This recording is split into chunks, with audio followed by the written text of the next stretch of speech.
एक छोटे से इटालियन गांव में जेपेटो नाम का एक नेक बढ़ई रहता था। जेपेटो एक बेटे की चाहत रखता था, जिसके साथ वह अपनी जिंदगी और हंसी बांट सके। एक दिन उसने जादुई लकड़ी से एक कठपुतली बनाना शुरू कर दिया। यह मेरा बेटा होगा पिनोकियो, उसने घोषित किया। उसका दिल उम्मीद से भर गया। उसे क्या पता था, उसकी मुराद पूरी होने वाली थी। उस रात जैसे ही चांदनी ने जेपेटो की वर्कशॉप को अपनी रोशनी से नहलाया, एक नीली परी प्रकट हुई। जेपेटो के प्यार से प्रभावित होकर उसने पिनोकियो में जान फूंक दी। पिनोकियो लकड़ी की कठपुतली जिंदा थी। वह हिल सकता था, बात कर सकता था और हंस सकता था, लेकिन वह अभी भी एक कठपुतली ही था। नीली परी ने पिनोकियो से वादा किया कि अगर वह बहादुर, सच्चा और निस्वार्थ साबित हुआ तो वह एक असली लड़का बन सकता है। दुनिया को एक्सप्लोर करने के लिए उत्साहित पिनोकियो अकेले ही निकल पड़ा। उसे कई चुनौतियों का सामना करना पड़ा और कई किरदारों से मुलाकात हुई, कुछ अच्छे, कुछ धूर्त। उसका सामना ऑनेस्ट जॉन से हुआ, जो एक धूर्त लोमड़ी थी, और गिडियन से हुआ, जो एक मूर्ख बिल्ली थी, जिसने उसे प्रसिद्धि और दौलत के वादों के साथ बहकाया। पिनोकियो भोला भाला और खुश करने के लिए उत्सुक उनकी चाल में फंस गया। रास्ते में विश्वास और छल के बारे में बहुमूल्य सबक सीखता रहा।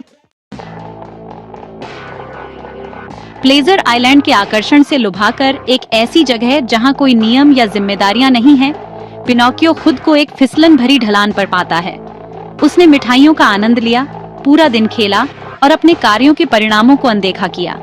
लेकिन प्लेजर आइलैंड एक काला रहस्य छुपाए हुए था। जो लड़के वहां बहुत दिनों तक रहे, वे गधे में बदल गए, अपनी मानवता और आजादी खो बैठे। जैसे जैसे पिनोकियो लापरवाही के इस रास्ते पर आगे बढ़ता गया, उसने अपने कार्यों का एक अजीबोगरीब दुष्प्रभाव खोज निकाला। उसके द्वारा बोला गया हर झूठ उसकी नाक को लंबा और लंबा करता गया। उसकी बेईमानी का यह शारीरिक प्रकटीकरण सच्चाई के महत्व की निरंतर याद दिलाता रहा। बेचैनी और उपहास के बावजूद पिनोकियो उस झूठ के जाल से मुक्त होने के लिए संघर्ष करता रहा जो उसने बुना था। सेक्शन 6 परिणामों का सामना।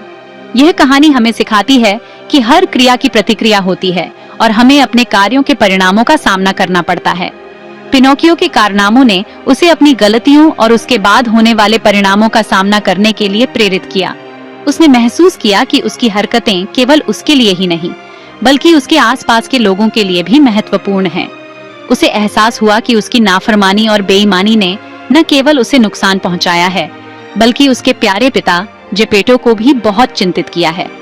जेपेटो ने अपने बेटे के लिए कितनी परेशानियां झेली हैं, यह सोचकर पिनोकियो का दिल भर आया। अपने पिता के अटूट प्रेम और उसे ढूंढने के लिए उनके द्वारा किए गए त्यागों का एहसास पिनोकियो को पछतावे से भर देता है। उसने अपने पिता के लिए जो दर्द और चिंता पैदा की थी, उसे समझने लगा। वह जानता था कि उसे अपने तरीके बदलने होंगे और जेपेटो के प्यार और नीली परी के वादे के योग्य बनना होगा। उसने अपने आप से वादा किया कि वह एक अच्छा लड़का बनेगा और अपने पिता के विश्वास को कभी नहीं तोड़ेगा। पिनोकियो ने यह भी सीखा कि सच्चाई और ईमानदारी ही जीवन में सही मार्ग है, और उसने अपने जीवन को सुधारने का संकल्प लिया। सेक्शन 7 एक भेल की कहानी। जेपेटो को बचाने के एक साहसिक प्रयास में, जिसे एक विशाल भेल ने निगल लिया था, एक अद्वितीय और खतरनाक यात्रा की शुरुआत हुई। पिनोकियो का सामना अपने सबसे बड़े डर से हुआ। वह जानता था कि यह यात्रा आसान नहीं होगी, लेकिन अपने पिता के लिए वह किसी भी हद तक जाने को तैयार था। वह अपने पिता को बचाने के लिए अज्ञात गहराई को बहादुरी से पार करते हुए विशाल समुद्र में कूद गया। समुद्र की लहरें उग्र थीं, लेकिन पिनोकियो का हौसला अडिग था। भेल के पेट के अंदर अंधेरा और रहस्यमय वातावरण था। वहां की स्थिति भयावह थी, लेकिन पिनोकियो ने हार नहीं मानी। पिनोकियो ने बच निकलने के लिए एक चालाक योजना बनाई, जिससे उसके साहस और कुशलता का पता चलता है। उसने अपने चारों ओर के संसाधनों का उपयोग किया और एक रास्ता खोजने की कोशिश की। पिनोकियो ने अपनी योजना को अंजाम दिया, जिससे उसकी बुद्धिमत्ता और साहस का प्रमाण मिला। उसने हर चुनौती का सामना किया और अपने पिता को बचाने के लिए हर संभव प्रयास किया। इस खतरनाक साहसिक कार्य ने पिनोकियो और जेपेटो को पहले से कहीं ज्यादा करीब ला दिया। उनके बीच का बंधन और भी मजबूत हो गया। उनके बंधन को मजबूत किया और प्यार और त्याग की शक्ति को और बल दिया। इस यात्रा ने उन्हें सिखाया कि सच्चा प्यार और समर्पण किसी भी बाधा को पार कर सकता है। यह कहानी हमें याद दिलाती है कि साहस, प्रेम और बलिदान की शक्ति से हम किसी भी चुनौती का सामना कर सकते हैं। सेक्शन 8, सच्चाई की ताकत। अपने परीक्षणों और कष्टों के माध्यम से पिनोकियो ने ईमानदारी, बहादुरी और निस्वार्थता का महत्व सीखा। उसने खोजा कि सच्ची खुशी सुख की तलाश करने या जिम्मेदारी से बचने से नहीं, बल्कि एक अच्छा इंसान बनने से मिलती है। एक शरारती कठपुतली से एक दयालु और सच्चे लड़के में पिनोकियो का परिवर्तन मोचन और विकास की परिवर्तनकारी शक्ति पर प्रकाश डालता है। सेक्शन 9, एक सपना हुआ पूरा। ये कहानी एक ऐसे सपने की है जो अंततः साकार हुआ। अंत में पिनोकियो ने खुद को नीली परी के उपहार के योग्य साबित कर दिया। उसने अपने साहस, ईमानदारी और निस्वार्थता से परी का दिल जीत लिया। वह एक असली लड़का बन गया। उसका लकड़ी का बाहरी आवरण मांस और हड्डी में बदल गया। यह परिवर्तन केवल बाहरी नहीं था, बल्कि उसके भीतर की अच्छाई का प्रतीक था। आनंदित होकर पिनोकियो ने जेपेटो को गले लगा लिया। उनके दिल प्यार और कृतज्ञता से भर गए। यह एक ऐसा क्षण था जो उनके जीवन में हमेशा के लिए अंकित हो गया।